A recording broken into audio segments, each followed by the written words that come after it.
Good morning. This is Pastor Ernie Lewis of the Blue Point Church in Sisney, Illinois, with your thoughts for Wednesday. This week, we are considering God's grace, especially as it's described in the pages of the Bible. So Paul tells the church at Ephesus his story, his testimony about how God has called and prepared him.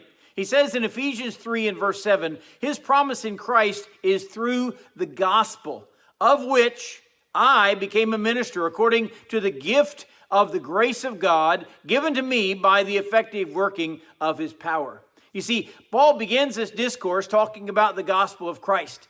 Gospel means good news, and certainly it is good news. It is the most wonderful news and the greatest message in the world, and it is the greatest message for this world today. So we need to recognize that Paul is saying, I am a minister.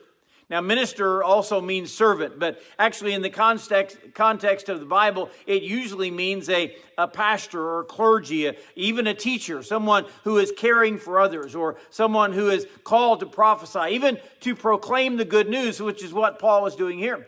And the Bible tells us that the Spirit gives each of us a gift for the work of the church.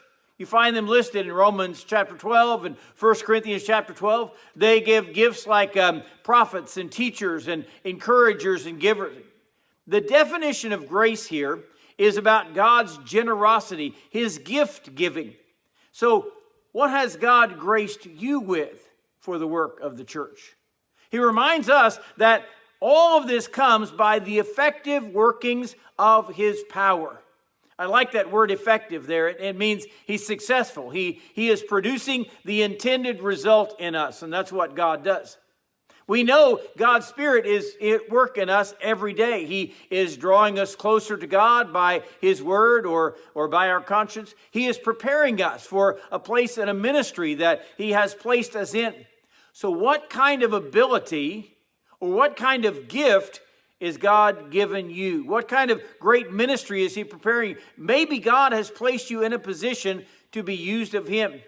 Maybe he's even placed you among some people or that one special person where you can minister and be an effective minister of the gospel of Christ. Remember that all this comes by the effective working of his power. He will be successful in producing that desired result or that intended result for your benefit and for the benefit of others. So let's talk about the power of his Spirit. We are now being led or prepared by some sort of great supernatural power. It is not some sort of coach or trainer that's giving you a few tips here and there. We have a supernatural power that is caring for us. And it not only knows all about us, it knows all about those around us and the ones that we need to minister to. So he has given us the power by his grace to prepare both you and me and those that we minister to.